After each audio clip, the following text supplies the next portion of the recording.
Do you enjoy magic, especially the craft of illusion? Would you like your life to be more magical right now? Well, technically, illusion is the misinterpretation of something that exists, much like a Vegas show. So instead, today, we'll be reviewing and uncovering two NLP techniques that will help you create illusions that work for you instead of against you to achieve tangible, measurable outcomes by creating stories that have success as the outcome, as the purpose, as the sole intention. Are you ready? Okay, let's begin. So the two techniques that I'd like to share with you, I have renamed Pasteurizing and Futurizing for easier memory, right? So let's start back and go forward. Pasteurizing.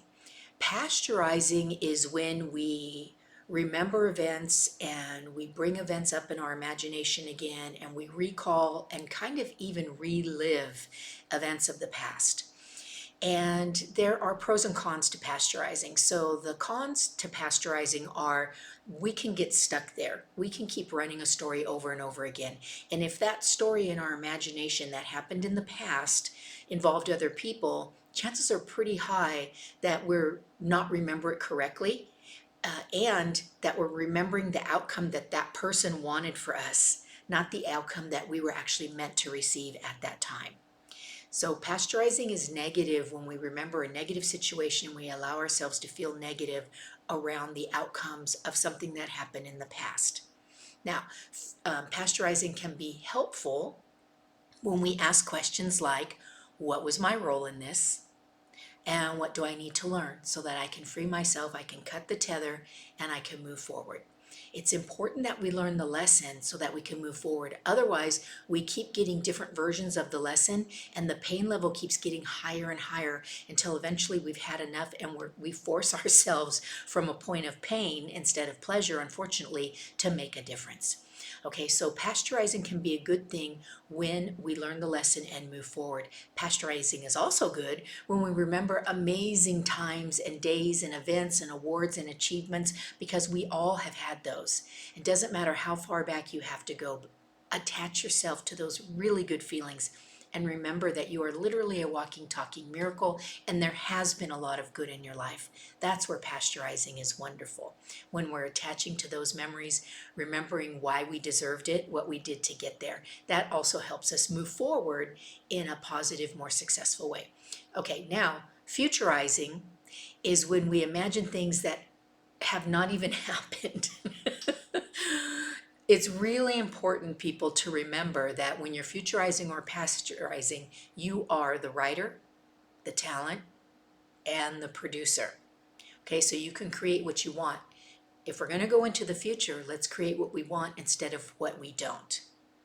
Okay, so an example of this would be not a good situation of futurizing is, have you ever lived an argument in your head that hasn't happened? Like maybe you're on your way to this person's house or this situation and you know them really well, so you know what you're going to say and then what they're going to say, and then you're going to argue back and your heart rate starts to elevate, you know, lump in your throat, you're feeling really tight, all these negative sensations to something that isn't even happening. It's only happening in your imagination where you are the writer, the director, and the producer. So when that happens, stop it, tell your brain stop it. And if you need to, if you're driving, pull over and take those breaths, those deep breaths until you're feeling a little more calm. And then reframe. And we're going to go into reframing next week. Reframing's a great multidimensional tool to help you. And so you want to stop, you want to breathe, and then you want to reframe if you're futurizing a negative situation. Now, futurizing a positive situation is a whole different thing. Imagine winning, imagine achieving, imagine ideal outcomes, and feel that smile on your face and that song in your heart, and let it just light you up and vibrate all of your cells until you're living that moment in the future. That's creating positive outcomes for you, and that's where futurizing works. Okay, so between now and next week, when we talk about being able to have the multifunctional tool of reframing, Practice pasteurizing, remembering that is a tool like hindsight, 2020 vision. Hindsight, not blind sight. What was my role? What do I need to learn?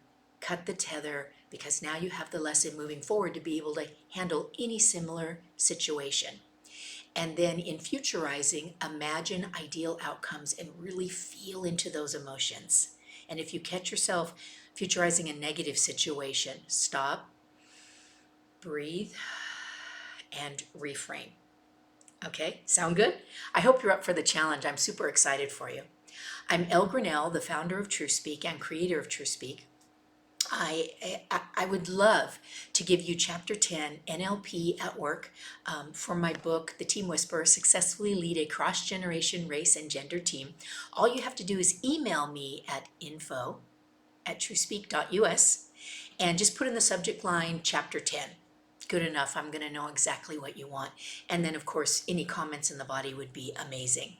So I would love to send you that PDF. Just email me at info@truespeak.us. And I'll get that to you rapidly and properly so that you can begin to apply last week's learnings on top of these new layered learnings. And then you'll have 3 techniques, and then next week you'll have 4 for NLP in the workplace and becoming a more effective communicator.